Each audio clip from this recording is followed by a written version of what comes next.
About 10 to 12 years back,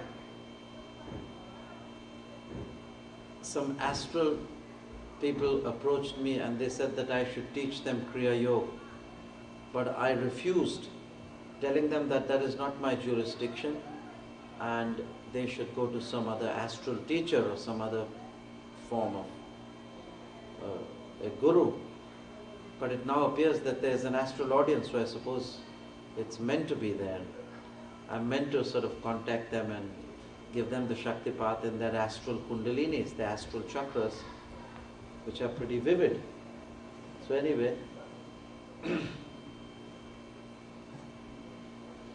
I'm going to begin telling you in briefly about Kriya Yoga. It is the science of the evolution of human consciousness. I want all you people who are already practicing Kriya Yoga to have courage, and with courage and steadfastness of mind to pursue this path. Everything else in the world ultimately leads to sorrow and destruction of your aspirations. If you practice Kriya Yoga sincerely, you will see that no material benefits will accrue from the practice of Kriya Yoga, but definitely your inner life will become richer and more peaceful and full of bliss. I always tell my people, I say that even if you are in heaven and your mind is a hell, you are in hell. And even if you are in hell or in a prison and your mind is bubbling with joy and bliss, you are in heaven.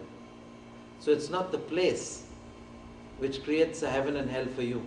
It's the state of mind. I hope you will agree with me.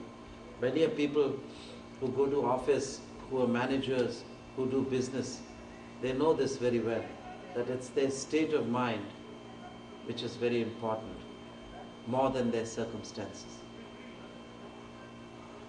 The mind is a very important thing. And by the constant practice of Kriya Yoga, you learn to still the ripples of thoughts in your mind's lake. Both you and I and all of us know that the human being lives in a bedlam of misery created by their own thoughts. And try as we may, we cannot get a control of those thoughts.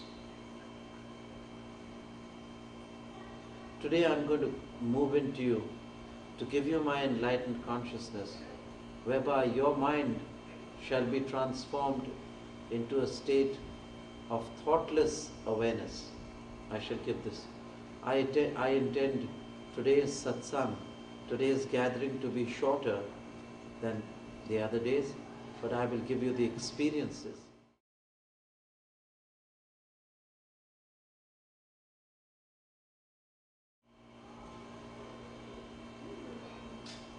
Kriya Yoga needs to be practiced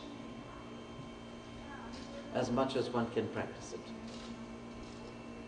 People have a false notion that it's an advanced technique. You go into a state of trance, you cannot relate with your normal office work. This is wrong. This is wrong. There are many shortcut techniques which have come. Pseudo techniques, shortcut techniques, techniques of just marketing, but they leave you in the lurch. Practice the techniques which come from the highest source.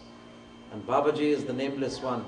He is the lightning standing still, called the great initiator. He is called the angel of the face of God. And yes, in all my 60 years of experience, I tell you, I've been through the Himalayas, I've traveled the world. There is no technique like Kriya Yoga. So have courage and faith. Practice Kriya Yoga with all your heart, with all your soul and with all your strength. And you shall find the everlasting bliss, the fountain of bliss bursting forth from within you. It is a very simple technique. Anyone can do it and everyone can do it. The only thing is, as you advance, I do 12 to 14 hours a day. You can do half an hour a day. With sincerity, it is enough. Because it's about you. It's about your evolution. It's about your happiness. It is not about religion. It is not about dharma. It's giving you a tool which you can use to practice on your own, to bring ease and order in your daily life.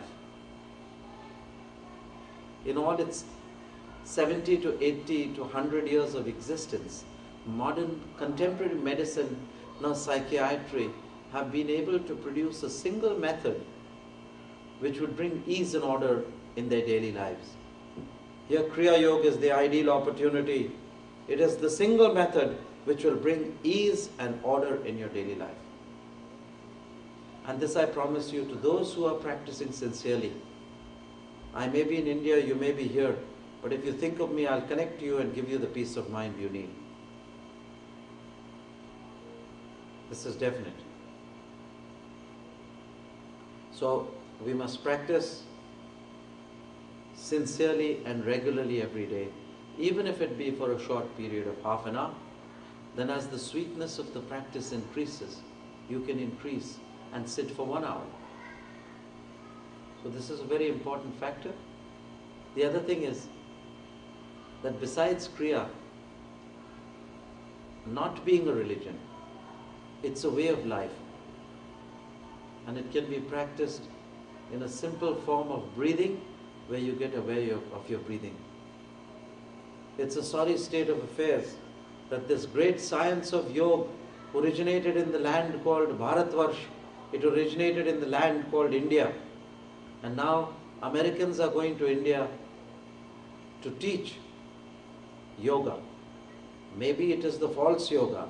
Maybe it's not the right yoga. But still they are going to India to teach people the false yoga, which is quite a shameful thing. Why our people should awaken. The people of India, along with their Western brothers, their American brothers, should walk hand in hand and practice this science of the self. It is about you. It is about the evolution of your consciousness, not about building up your physical muscles or using lavender shampoo on your physical body, which is your apparent self. Your true self is the soul. You are not a body and have a soul. You are a soul and have a body as a shadow. So when you learn to shift this identity by constant practice, by constantly saying every night before you sleep, a Kriya Yoga technique is, I am not the body, I am the soul. I am not the body, I am Atma. मैं देह नहीं, मैं आत्मा हूँ, मैं आत्मा हूँ, मैं आत्मा हूँ, मैं देह नहीं, मैं देह नहीं, मैं देह नहीं, मैं आत्मा हूँ, मैं देह नहीं, मैं आत्मा हूँ, मैं देह नहीं, मैं आत्मा हूँ. So I am not the physical body, but I am the soul. This is the paradigm shift. You must change this idea that you are a physical body, because you are not this house of flesh and bone which sleeps, decays and dies. You are immortal consciousness, Lord of the earth and the skies. इस सत्य में जोगी शांत रहो, इस सत्य में जोगी शांत रहो कि तुम इस देश प्रवासी हो, तुम देह नहीं नश्वर नासी, तुम अलख निरंजन न विनाशी, तुम अलख निरंजन न विनाशी. So this is a small poem that I composed. I said, be rested in the truth, O yogi, that you are not a corruptible body, but you are the light of Alakh Niranjan light, which is immortal and everlasting. So when you are truly divine light, when you are the divine lightless light, how can you have sorrow? How can you have disease? How can you have depression? I'll tell you how you can have it. Because you are identifying with your depression, your sorrow and your disease, therefore you have depression, sorrow and disease due to your past karma. If you stop now identifying with your disease, depression and your mortal body, and identify with your immortal body and the bliss that it has, you shall be immortal and you shall be full of bliss. Why shall you be full of bliss? Why shall you be immortal? Because your nature is Satchidanand. Your nature is Satchid Anand. That's the name for God. Existence, consciousness and bliss.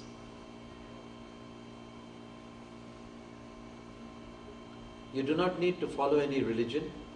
You do not need to have any purificatory processes or rituals before you practice Kriya Yoga. You can do it at any time of the night, any time of the day, whenever you are on an empty stomach. If you have food, you must wait for 3 hours.